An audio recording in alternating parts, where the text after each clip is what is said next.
Friends, हमने कल डूपॉन analysis को अच्छे से समझा, जो हमें एक कंपनी के फिनेंशियल परफॉर्मेंस के डिफरेंट कंपोनेंट्स को एनालाइज करने का एक पावरफुल टूल देता था। Right, exactly. आज हम एक और इम्पोर्टेंट टॉपिक पर फोकस करेंगे, वो है ऑल्टमैन जेड स्कोर मॉडल।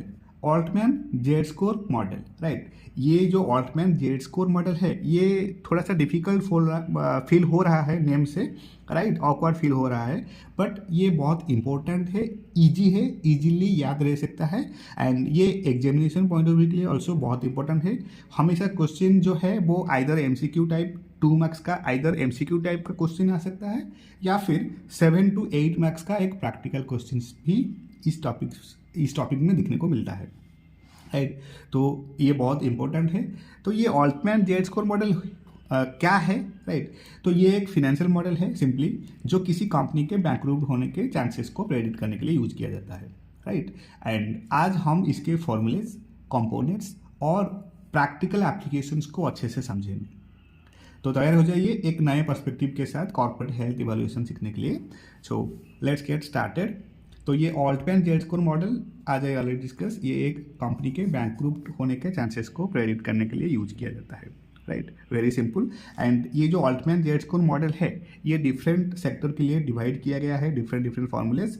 जैसे कि अगर मैन्युफैक्चरिंग कंपनी का, जो सिंपली मैन्युफैक्चरिंग कंपनी का है, वहाँ पर अलग सा जो फॉर्मूलेज है वो मेंशन किया गया है, एंड यहाँ पर भी अलग सा रेफरेंस फॉर्मूलेज मेंशन किया गया है प्राइवेट कंपनीज के लिए। And similarly for non manufacturing companies also एक डिफरेंट फॉर्मूलेज मेंशन किया गया है, राइट। तो ईच एंड एवरी सेक्टर को अच्छे से एनालाइज करेंगे, राइट। तो first and most important, manufacturing companies के लिए ऑल्टमैन जेड स्कोर का फॉर्मूलेज क्या है, राइट।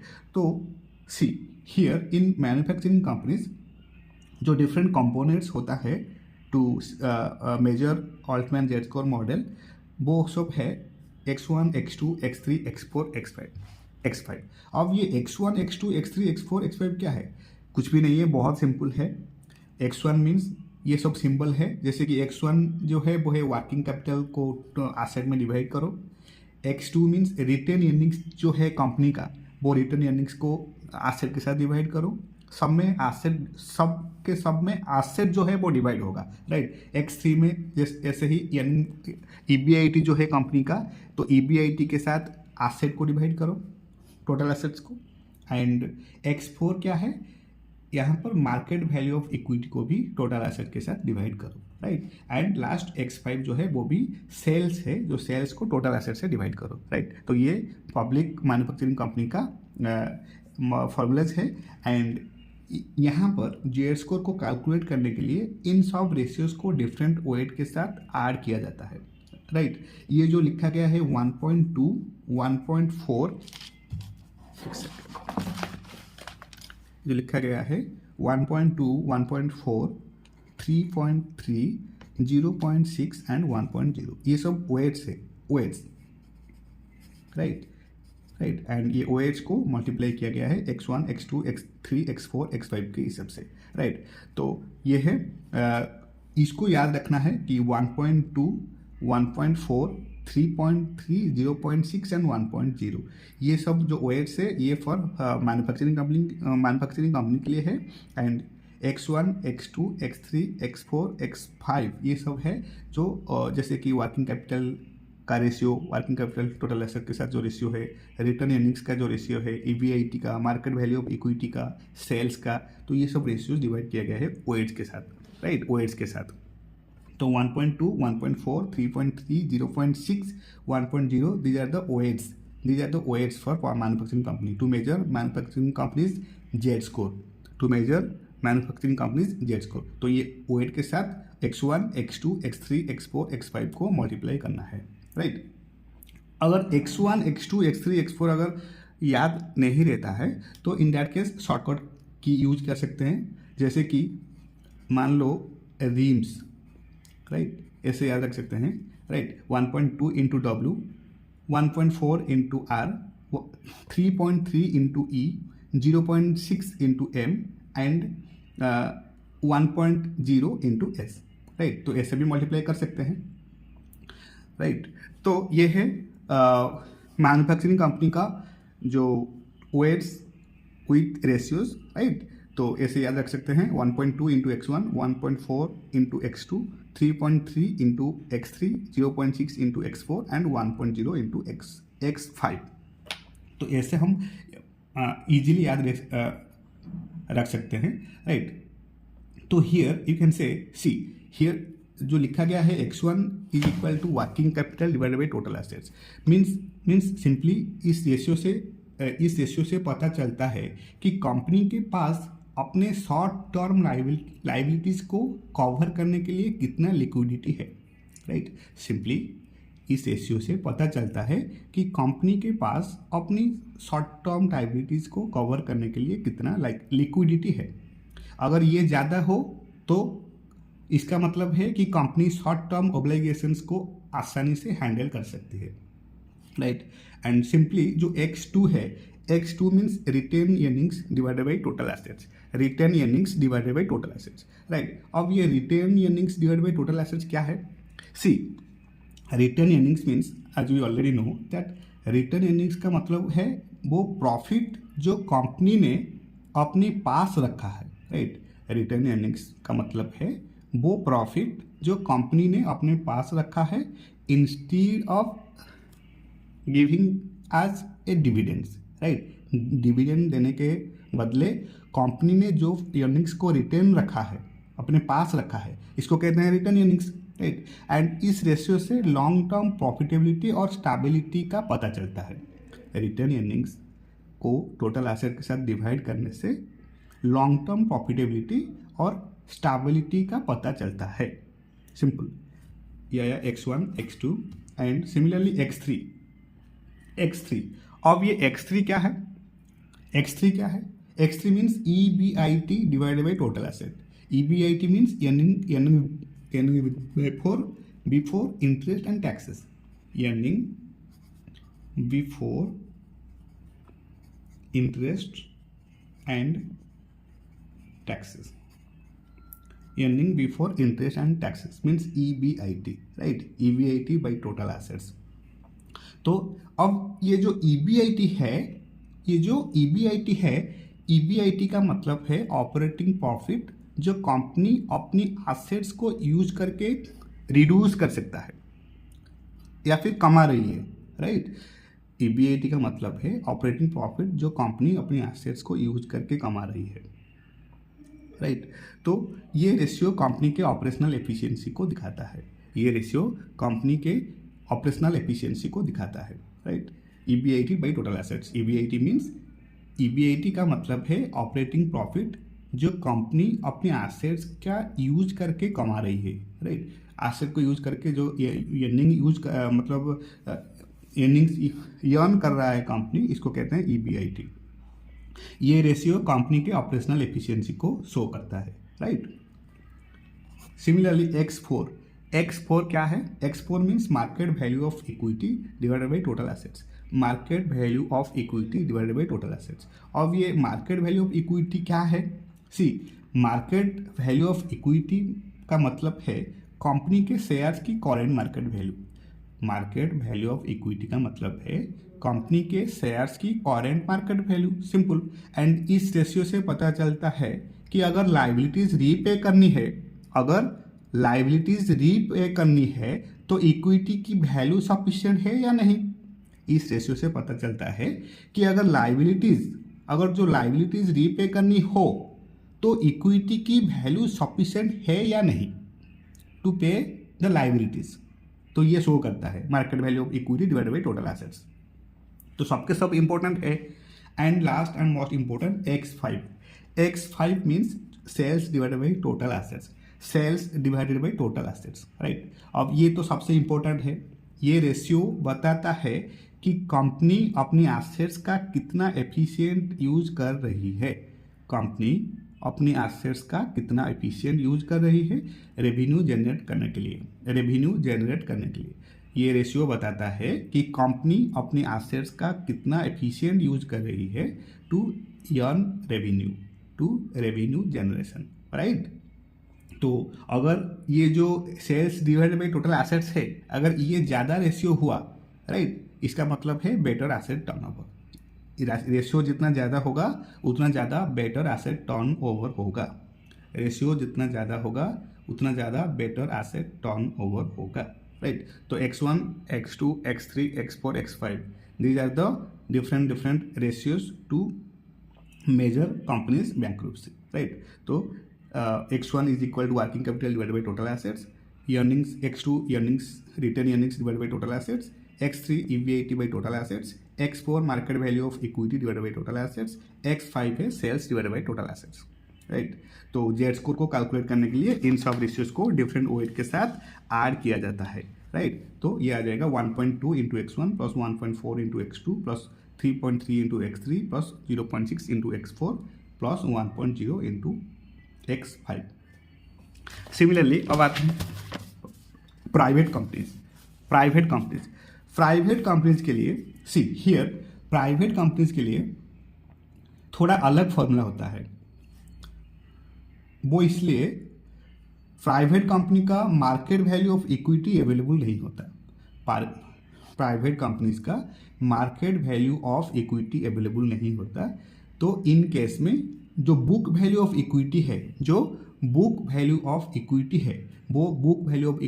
यूज होती है, राइट। एंड वो फॉर्मूला कुछ इस तरह सा है, जैसे कि 0.717 है OH, 0.847 है OH, 3.107 है OH, 0.420 है OH एंड 0.998 है OH, right. 0.717 into x1, 0.847 into x2, 3.107 into x3 and 0.420 into x4 plus 0.998 into x5, right. तो 0.717 इंटू x1 मीन्स ये है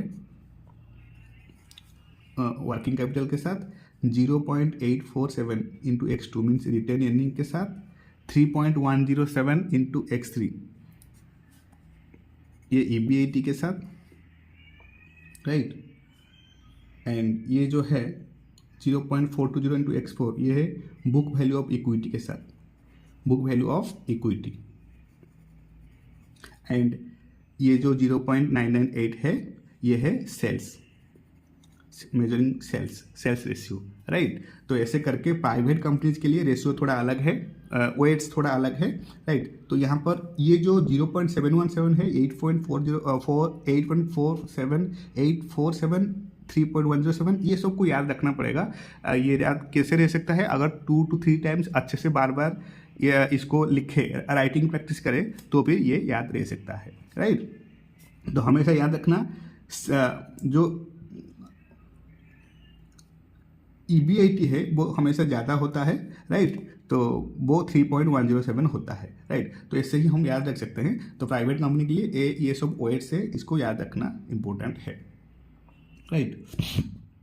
एंड जो यहाँ भी वही सब x1 जो है, x1 का मतलब है working capital by total assets, x2 का मतलब है retain earnings by total assets and x3 का मतलब है EBIT by total assets, x4 का मतलब है यहाँ पर बुक वैल्यू ऑफ इक्विटी, यहाँ पर x4 का मतलब है book value of equity divided by total assets, book value of equity divided by total assets. And similarly 0.998 into x5 means sales, right, sales by total assets. तो private company के case में always remember book value of equity के साथ total asset को divide किया जाता है। आपको ये सब OH को अच्छे से याद रखना होगा। तो वो कैसे होगा, प्रैक्टिस करने से, मल्टीपल प्रैक्टिस करने से। इसका कोई शॉर्टकट नहीं है, मल्टीपल प्रैक्टिस करना पड़ेगा, राइट। अब आते हैं नॉन मैन्युफैक्चरिंग कंपनीज, राइट। अब नॉन मैन्युफैक्चरिंग कंपनी के केस में सेल्स का कंपोनेंट जो है, जिसको कहते हैं x5, वो x5 को यूज नहीं किया जाता है, रिमूव किया गया है। वो इसलिए नॉन मैन्युफैक्चरिंग कंपनी का ऑपरेशनल मॉडल मैन्युफैक्चरिंग कंपनी से अलग होता है। नॉन मैन्युफैक्चरिंग कंपनीज का ऑपरेशनल मॉडल मैन्युफैक्चरिंग कंपनीज से अलग होता है। तो इसलिए यहाँ पर X5 को रिमूव किया गया है। X5 को नॉन मैन्युफैक्चरिंग केस में रिमूव किया गया है, ये सबसे इंपॉर्टेंट है। सिमिलरली यहाँ पर भी जेड का जो फॉर्मूलेज है वो इस तरह का है 6.56 into X1, 3.26 into X2, 6.72 into X3, 1.05 into X4, right. तो हियर 6.5 ये है वेट्स, ये है ratios, right. Weights ratios 6.56, 3.26 into X2, 6.72 into X3 and 1.05 into X4। तो यहाँ पर रिमूव किया गया है सेल्स को, जो कि था X5, राइट। तो हियर ऑल्सो X1 का मतलब है working capital divide by total assets, X2 का मतलब है retain earnings by total assets, X3 का मतलब है EBIT by total assets and X4 का मतलब है value of equity by total liabilities. Here also book value of equity calculate होता है for non manufacturing companies also. X4 का मतलब है book value of equity, book value of equity divided by total assets, right. तो here weights also different for manufacturing non manufacturing companies. इसको ऐसे याद रखना है, 6.56 होगा फॉर वर्किंग कैपिटल के केस में, 3.26 होगा रिटर्न अर्निंग के केस में, 6.72 होगा EBIT के केस में एंड 1.05 होगा बुक वैल्यू ऑफ इक्विटी के केस में, राइट। एंड इसमें कुछ इंपॉर्टेंट की टेकअवेज है, जैसे कि अगर जेड स्कोर का रिजल्ट जो है वो जेड स्कोर रिजल्ट का मतलब है अगर जेड ग्रेटर देन 2.99 हुआ, अगर जेड ग्रेटर देन 2.99 हुआ तो इसका मतलब है this ratio signifies company safe zone में है, कंपनी सेफ जोन में है, बैंकक्रप्ट होने के चांसेस काफ़ी कम है, बैंकक्रप्ट होने का चांसेस काफ़ी कम है। तो कंपनी चाहेगा कि ये जो रेशियो है ये रेशियो को जितना ज़्यादा इंक्रीज हो सके, राइट। 2.99 से जितना ज़्यादा होगा उतना ज़्यादा कंपनी के लिए अच्छा है। अगर ये रेशियो 1.81 लेस देन जेड हुआ, जेड लेस देन 2.99 हुआ, तो यहाँ पर this ratio signifies company grey zone में है। कौन सा जोन में? Grey zone. ग्रे जोन में है मीन्स फिनेंशियल स्ट्रगल का मीडियम रिस्क है, मीन्स मीडियम रिस्क है इधर, राइट। 1.81 के अंदर रहा तो इसको कहते हैं medium risk zone. Medium risk zone 1.81 के अंदर रहेगा तो ये हो जाएगा medium risk zone, 1.81 medium risk zone. Similarly अगर जेड बिलो 1.81 हुआ, अगर जेड स्कोर बिलो 1.81 हुआ तो इसका मतलब है this ratio signifies company distress zone में है। डिस्ट्रेस मतलब बैंकक्रप्ट होने का चांसेस काफ़ी ज़्यादा है। डिस्ट्रेस मतलब कंपनी का जो बैंकक्रप्ट होने का चांसेस है वो बहुत ज़्यादा है, राइट। तो कंपनी नहीं चाहेगा कि वो रेशियो जो है जेड स्कोर का रेशियो वो 1.81 हो या फिर 1.81 से बिलो हो। 1.81 हुआ तो भी प्रॉब्लम है, 1.81 से बिलो हुआ तो भी प्रॉब्लम है, राइट। तो कंपनी का मोटो होगा, मेन फोकस होगा to increase Z score from 2.99 onwards, from 2.99 onwards. तो इस यहाँ पर सब MCQ आ सकता है, तो ये सब बहुत इंपॉर्टेंट है, राइट। एंड लास्ट को मैंने मेंशन किया हूँ, what are the shortcut key to remember, what are the shortcut key to remember, right. So जो X1, X2, X3, X4, X5 जो लिखा गया है ये थोड़ा सा डिफरेंट फील हो रहा है, राइट। तो अगर X1, X2, X3, X4, X5 exam के टाइम याद नहीं रहता है तो एक सिंपल शॉर्टकट टिप है, ट्रिक है, वो है रीम्स। ऐसे याद रख सकते हैं, रीम्स, WREMS, रीम्स शॉर्टकट की यूज करके याद रख सकते हैं। WREMS, WREMS W means working capital by total assets, R means retain earnings by total assets, E means EBIT by total assets, M means market value of equity by total assets and S means sales by total assets. S means cell by total assets. तो ऐसे भी multiply कर सकते हैं x1 x2 x3 x4 x5 के बदले WREMS right. So this is it all about Altman Z score model. And इसके next video में और एक इम्पोर्टेंट टॉपिक के बारे में अच्छे से डिस्कस करेंगे जो कि एग्जाम के लिए भयानक रिलीवेंट होगा, right. So for now this is it all about from my side. Thank you so much for your time. Thank you so much for your support and happy studying.